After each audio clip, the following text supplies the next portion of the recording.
I don't know. But Virgil, he's right there. He's right there. He's been proven that he belongs with the top fighters in the division. And, who knows, a couple of fights or next fight or whatever the case may be. Terence Crawford has finally responded to Virgil Ortiz's call out after his win against Erickson Lubin. The undisputed super middleweight champion claimed Ortiz was reaching too far, and if he's ready to climb up 2 weight classes, he'd give him a chance. Next, it could be Crawford next if he's still willing to do it, because that's a fight that I've been calling for a while. I think that's a great fight to make happen still. I'm at 168 and I don't go back to any division I leave behind. So if he wants it so bad, he should make the big jump here and let's make it happen. Well, Virgil Ortiz may be ready to make it happen this time. Ortiz called his shot after dispatching Lubin, telling the media during the post-fight press conference, "I'm here to fight the best. I don't care who it is. It can be Boots next. It can be Spence next. It could be Crawford next if he still wants to do it." You want to fight Terence Crawford right now? I would love to fight him, man. I think he's like probably the #1 pound for pound fighter right now. Do you think he's out of his peak? No.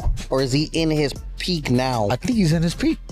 And you're saying you could be the peak prime Terence Crawford? I'm saying I believe that I can. That's a fight I have been calling for a while.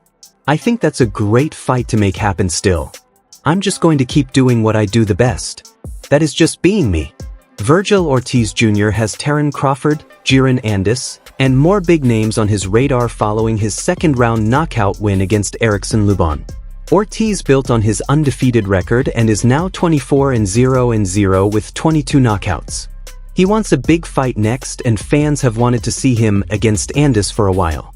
Boots and Ortiz squared off in the ring following the Lubin fight, where Ennis announced himself to the 154 pounds division with a first-round knockout win against Wismalma.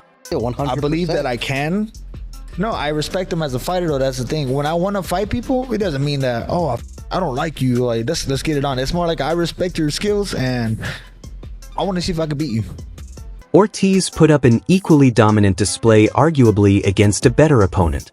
Hence, Ortiz versus Ennis would be a massive fight at this point. De La Hoya and Ortiz both reflected on what's next following the win against Lubin.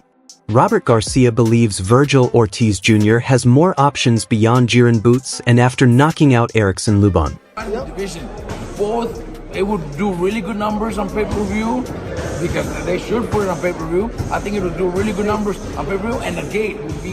Ortiz needed just 2 rounds to finish Lubin to improve to 24-0 and collect his second defense of the World Boxing Council interim super lightweight title. The victory prompted a face-off with Ennis in the ring, suggesting that the fight would be next for both title holders. However, as Ortiz's trainer, Garcia believes that his fighter has other options beyond just Ennis. "We're ready for anybody, but we have a lot of options," Garcia said after the fight via SB Nation. And you named your GOAT as Bud Crawford, and I think a lot of folks are surprised because it's obviously a contemporary, somebody called out in the past. Why did you rank him as your GOAT? Well, I think this is gonna sound there was a little bit of a misunderstanding. I thought I could only choose one person for GOAT, so he was... Sebastian Fondora is our mandatory. So we would love to take that one too. Errol Spence was here too.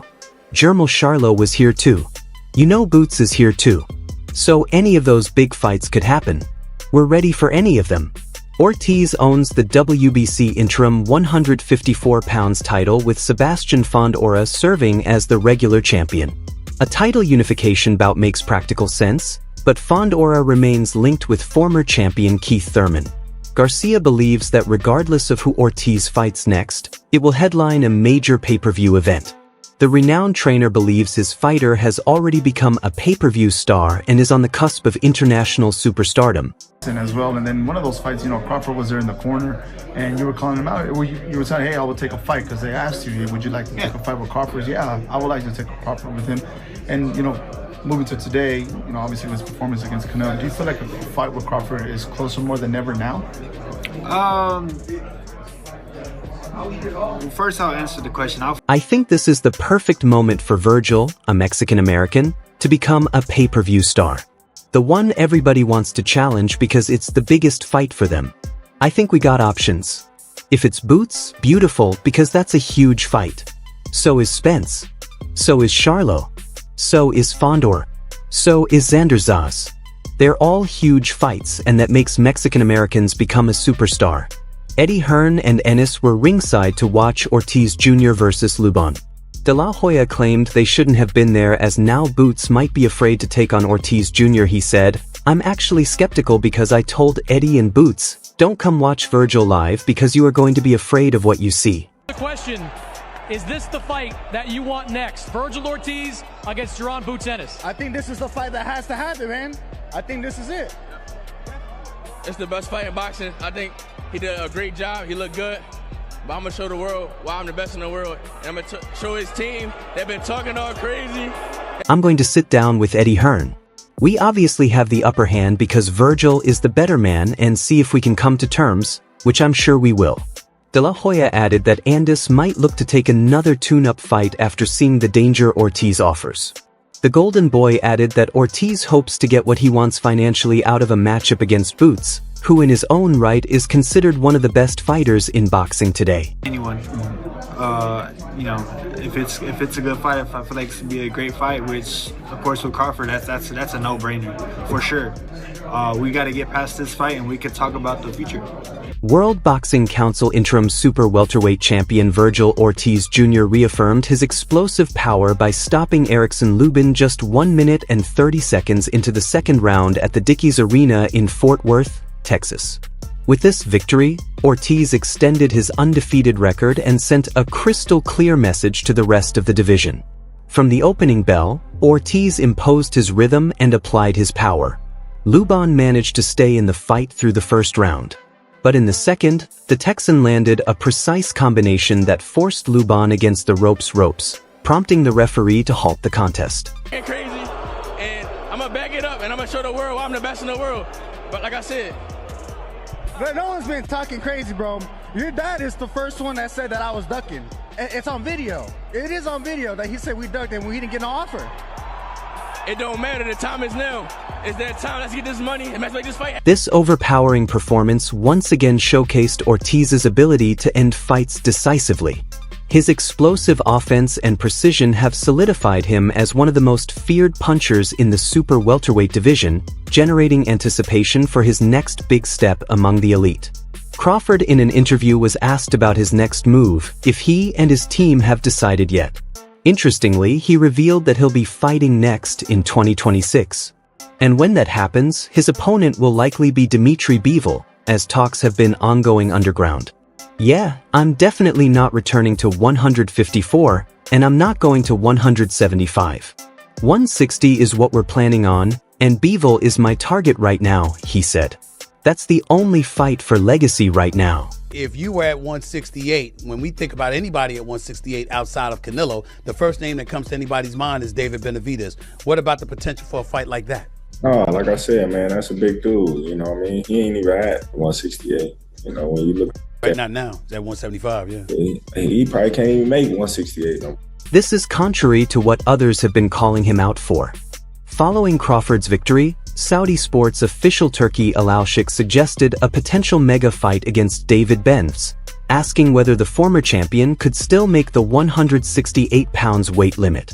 Benvitz previously sought a title opportunity against Canelo at super middleweight, but did not receive it and subsequently moved up to light heavyweight. With Crawford now the undisputed champion at 168 pounds, a match between the two would provide Benavidez a long-awaited opportunity to compete for a major title. Analysts indicate that while Benves possesses a physical size advantage, Crawford's recent performance against Alvarez positions him as the clear favorite. He's earned it. He is the man right now. He's the top gun. He's, you know, I know you got him, Inoue, and Usyk. They all belong in those three. But Crawford probably just put himself on the top of the hill. It does matter because you said that we're the ones talking. We're not the ones talking. Oh, we started talking after you guys started talking. It's retaliation. It's retaliation. Your manager's talking all crazy. Oscar's talking crazy. It's the time, and I'll make you pay. Despite Crawford's choice, some believe that Crawford is likely to retire. After all, he just became the first male boxer to be an undisputed champion in 3 different weight classes, has fought essentially every other great boxer in those weight classes, has an undefeated record, and might have made 9 figures by fighting Canelo. In other words, he has nothing to prove and perhaps nothing left to fight for. That being said, given that Crawford is now undoubtedly one of the sport's biggest stars, he would be leaving a lot of money on the table by retiring right now. Not only is a lucrative rematch against Canelo on the table, but Crawford has his pick of the litter in fighting anybody from 154 pounds all the way up to 174 pounds if he so desires. But when you look at these fights, you know, especially coming up, you gotta be realistic. You gotta, you know, say, all right, you know, how big is this dude really is? Because David Benavidez, he can fight his ass off, you know. But me personally, I believe Teddy Atlas is one of the most respected figures in the boxing community. And during a recent episode of his The Fight with Teddy Atlas podcast, he spoke about what Crawford might do next in his career.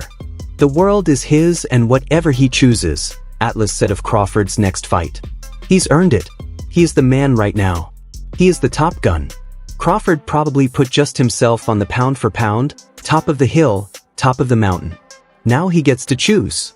He wants to go down in weight. He doesn't want to stay up there. He wants to go down to 160. I always worry that when you put that much muscle on Bud to come back down because it's hard to lose muscle, Atlas added of Crawford.